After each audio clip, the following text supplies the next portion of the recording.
well on the stop and seal machine, bike number 65, and he'll sweep around the outside of Nalos to make it 3 McMartin prepared Ducatis in the lead as we go through Bike Sales corner and down into a turn 2. It is Voigt that leads though. Around the outside, Nalos, can he get the corner made? Oh, a few of them have run wide there. Mike Jones is one of them too. Yeah, I think Josh Newman was another one that ran wide. Cam Dunker got a great start. Remember at Phillip Island, Cam Dunker and how he was get that Yamaha to turn. Well, boy, he turned it tight there. One of the Motor City Hondas is right up there as well. I think that might be Jacob Ralston on board bike number 112. Well, Ralston can't be up there already. He was on the 4th row of the grid. That's Cameron Dunker. Oh, no, he didn't get it turned, did he? That's a big one too over the fence there. Glad to see he's up and okay. Yeah, Dunker out of the action early. He was one of the stars of race 1, 2 and 3 at Phillip Island at the first round of the championship.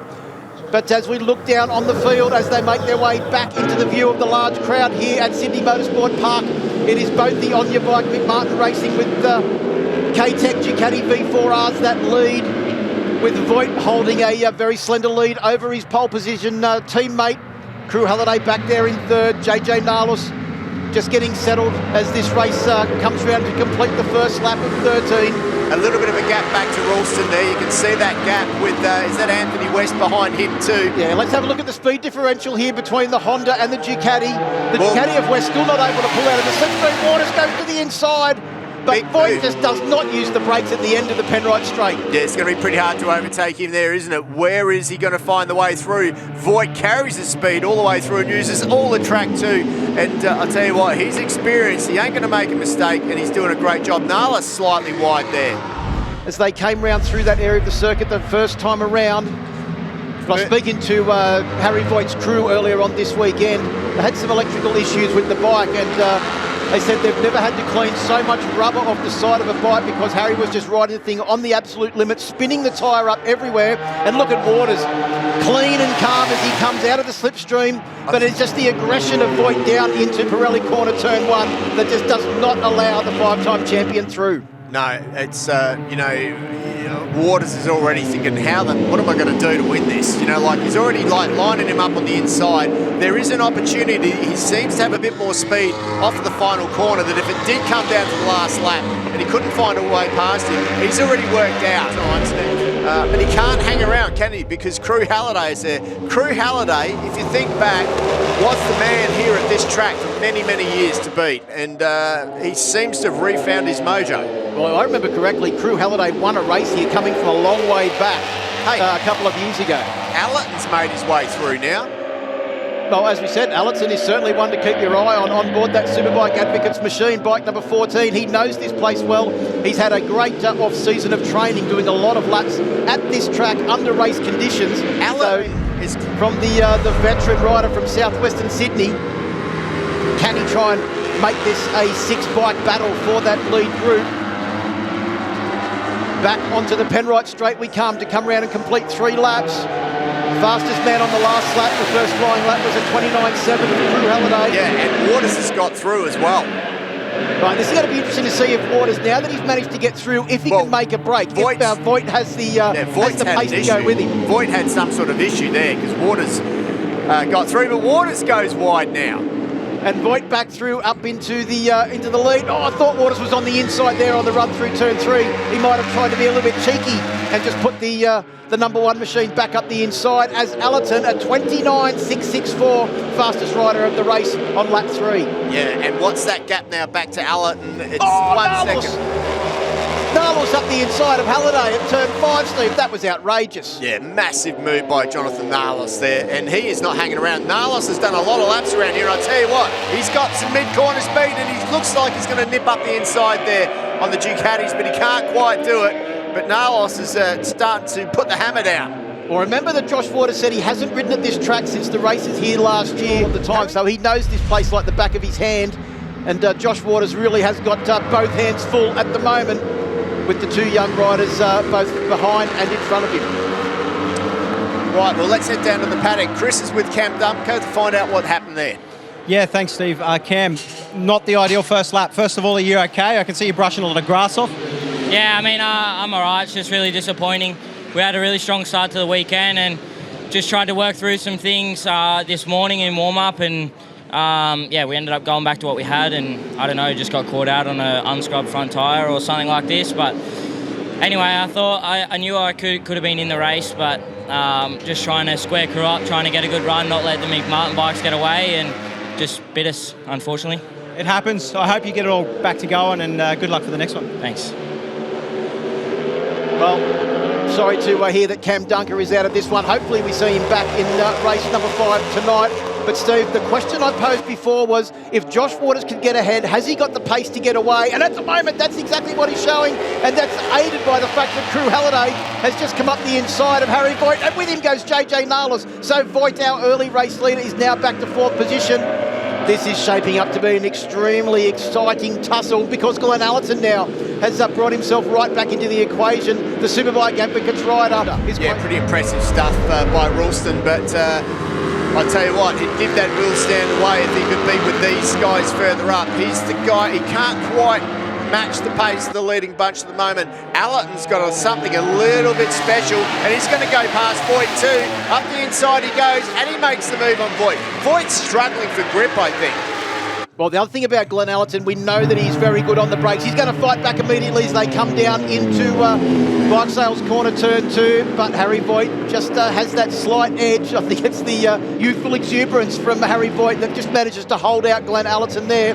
That's Western Favell back in 7th and 8th position at the moment. Yeah, no surprise to see Jack Favell putting on another credible performance here. Great to see him back after that big crash at One Raceway, ruled him out for the back end of the 25 season, and he's back, and now he's up the inside of Ant West, the veteran Queenslander, who it's just been announced will be also racing in the Asian Road Racing Championship for MotoGo Yamaha as well. So a very busy season coming up for Ant West.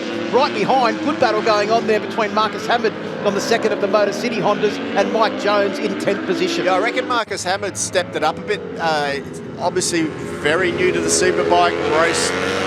Race 600s and 300s a year before that. So to be racing with Mike Jones out here, you've got to take your hat off to him, and he's not giving up, is he?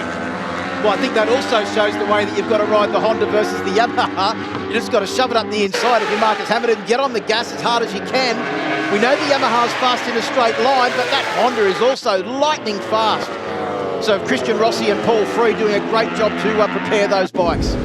Yeah, what a ride by Waters. He's got this in the bag now. He's had to earn it. We pretty much rode him off. He's sliding out of that final corner. Oh my, what a ride by Josh Waters.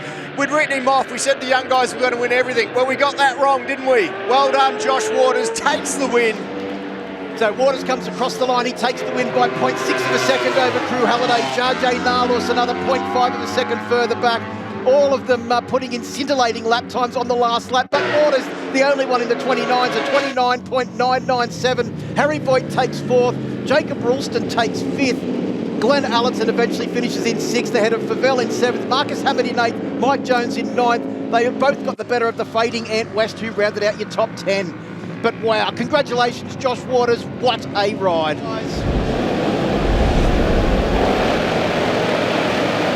Superbikes are go, and it is Josh Waters. He gets a great start. Drew Halliday's also got away well, and Mike Jones also well and truly in the mix as well as they come round through turn 1 for the first time, the Pirelli corner. Everyone makes it safely through, and as they lead down in towards turn 2, the Bike Sales corner, it is Harry Voigt leading from Josh Waters. Crew Halliday up into 4th position as well from the second row. Yeah, another good start there by Harry Voigt. It was Waters who got the jump, but Voigt just holds that throttle on into the Bike Sales corner. Ralston up to 6th place as well. You can see him back there. And looks like Cam Dunker has got away. He's just right behind Ralston in 7th position. Yep. There he is, bike number 3. In fact, he's gone dispatched Ralston. He's up the inside of Jones. And Cam Dunker is making his intentions quite clear from the outset of this race. And now is the time for him to do it too, just as this race is starting to settle down. But it is a better start from Jones. Let's hope that he can recoup some points after race 1 disappointment. JJ also up the inside of Waters too as they came out of turn 5 and into turn 6. So it is JJ up into 2nd place, Waters back to a 3rd. Then it's Crew Halliday right behind, Cam Duncan, Mike Jones, Ralston and Glenn Allerton in there as well. Big moment there. Big moment for Harry Voigt. That certainly slowed him down a little bit. You can see JJ came right up onto the back of Harry's machine as they came through the change of directions there at turns 10 and 11. Yeah, Voigt was like on the absolute limit there. Bit more rear end movement than he would like, but he got it sorted. There's a selfie for you. Hey, a 130 through turn 3, a dauntingly fast right-handed corner that has bitten a lot of competitors over the years. Definitely a different line for Nahlis through that one, for sure, through the S's before the road corner. Allerton up the inside of Jones into turn 6 as well, so Allerton is on a mission. Yeah, Jones is struggling a little bit. I feel it's something to do with that crash that he had during qualifying. It was a big one, it was a fast one. He said he walked away from it, but I don't know. Around the outside, tries to go Nahlis. You can't do that there, but he is young. Well, the other thing is that Ducati just fires out of the hairpin so well that JJ was going to have to carry a lot of corner speed to try and find a way past Harry Voigt, who has the ability to make that McMartin on your bike KW Civil Machine extremely wide. Definitely on the money are these two guys out front. Harry Voigt comes through, first flying lap. Let's see what that lap time is. 1:34 from a standing start. 1:29.0, first flying lap. That is 0.066 of a second off the fastest ASBK lap ever done here at Sydney Motorsport Park. The man that holds the outright lap record of a 28.9, JJ Nahlis, still sitting right there in his slipstream. In fact, everyone inside the top 7 in the 29s. The first rider in the 30s was Mike Jones in 8th position, and top 7 all in the 29s on that lap as well. Cam Dunker goes through 29.8 for him. He was actually one of the only 2 riders inside the top 11 to not set their fastest lap of the race on that last lap. He was a 1/10 of a second slower than he was on the lap previous. And now he's got Jacob Ralston to deal with as Ralston comes up the inside on the Motor City Honda. You can see how aggressively he's riding that machine as well. Yeah, absolutely. Well, Ralston probably a little bit more grip now. That might help the Honda. We know how strong he is in the braking area from the races that he did at Phillip Island. He did a lot of overtaking in the braking areas there, didn't he? And we also know that that Honda is very, very fast in a straight line once it gets up to speed in the higher gears. As they come through the top end of the circuit, look at the body language there from the 2 young hard chargers, Ralston from Jamboree or Wollongong area south of Sydney, and Cam Dunker from Kurri Kurri north of Sydney in the Hunter Valley, a region that has produced so many very good races across all disciplines over the years. And Allerton, well, the veteran from southwest Sydney, closes in on them as well on board that Superbike Advocates machine. Allerton, as he said, has done a lot of laps here in the off-season training with his good mate Josh Brooks. Oh, we've got a crasher. I think Jonathan Nahlis has gone down. Yep, turn 11. There he is. There he is. So Nahlis is out of the equation. That means that Harry Voigt has now got a 1.7 second lead over Josh Waters. Turn 11. So that is costly for JJ Nahlis, not only in front of his home fans, but also in outright championship points. But you can tell he was pushing on very hard because, well, the passion that Harry Voigt is riding with at the moment at the front. Look, this reminds me of Harry Voigt. It's definitely going to help him in the championship as well. Oh, here we go. Westy right up onto the back of Jones as well. Yeah, so it's the Desmo Sport Ducati versus the YRT Yamaha. Interesting to see who comes out of that top speed battle as they make their way down into Pirelli corner turn 1. Allerton's got the better of Dunker as well. I don't think you can doubt Glenn Allerton's fitness. He trains harder, or as hard as anybody, even though he is into his 40s. Well, I feel that, again, he could have done with a better start. He's fluffed his start a little bit. He's had to work his way through the pack. He's got some serious pace working up into that 5th position now. 130.1 in traffic, a top speed of 301 kilometres an hour for him down that straight. Pretty impressive stuff. Yeah, Westy ahead of Mike Jones up into 7th place now, a 130.1 for him on the last lap, a 130.2. Ralston is literally just, well, physically riding the wheels off that Motor City Honda at the moment. Look, the Honda's really quick. Ralston's young and smaller than Glenn Allerton. Allerton's physically quite a big guy, so, you know, his size catches the wind more, and that's going to slow him down a little bit. So he's going to work that little bit extra, a little bit harder to try and do something. He fancies a go into here, but Ralston's just so big on the brakes. And Ant West up the inside. There's that one that he needs to do every lap. He's only going to do that 2 more times. Well, he said that he wasn't happy with his performance in race 1, Ant West. He's certainly making amends now on that Desmo Sport Ducati bike number 13 as he moves himself up into 6th position ahead of Cameron Dunker on that Blue Marlin East Pools Racing. Oh, I thought Dunker was going to go up the inside on the entry into turn 5 there as well. It's a funny thing when you have a crash, you know, like Dunker did. It just takes a while sometimes to find that extra confidence back. Hopefully still close enough to get the slipstream as they go down the Penrite straight here, as you see a tear-off blowing around in the wind as these superbikes nail the front straight. Big move. Allen's through. Allerton has just done 301 kilometres an hour. Jacob Ralston 303 kilometres an hour down the front straight. They are absolutely on fire, these superbikes. Yep, and Allen blocks that off. He runs wide. Ralston goes through. It's side by side as they flick to the left, and Ralston makes the move back through. The guy, he's hungry. Well, Ant West is well and truly in this as well. So we've got 2 young hard chargers in the form of Jacob Ralston and Cameron Dunker, and the 2 40-plus veterans that have seen and done just about everything. There he goes. Oh, Allerton, that is a classic move straight up the inside. He's having to use every trick in the book. Essentially repaying exactly what Ralston did. Here goes Ralston. Yeah, Ralston. Anything you can do, I can do too. Well, and Westy says thank you. There's 2.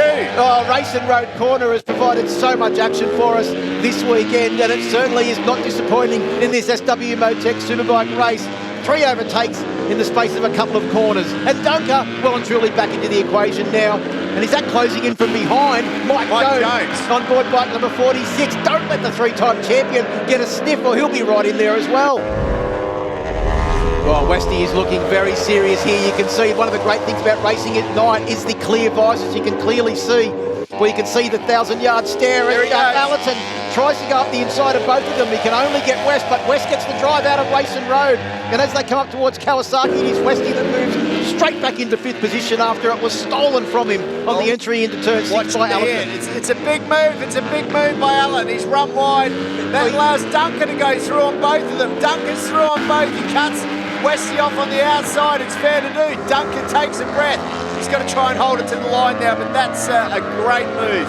Well, here comes Harry Voigt. He's going to thread the needle through these back markers and essentially deny them the opportunity to do another lap as he takes the checkered flag and he takes the race win ahead of his teammate Josh Waters in 2nd place. Cam Dunker has set sail for the finish. He's going to lead these bikes over the grid, is he? No, it is Westy that comes back and steals it off him at the last moment. Wow, what a ride. Harry Voigt Allen's gone off into the dirt on the cool-down lap. Hopefully he can pull it up there. Yes, he can.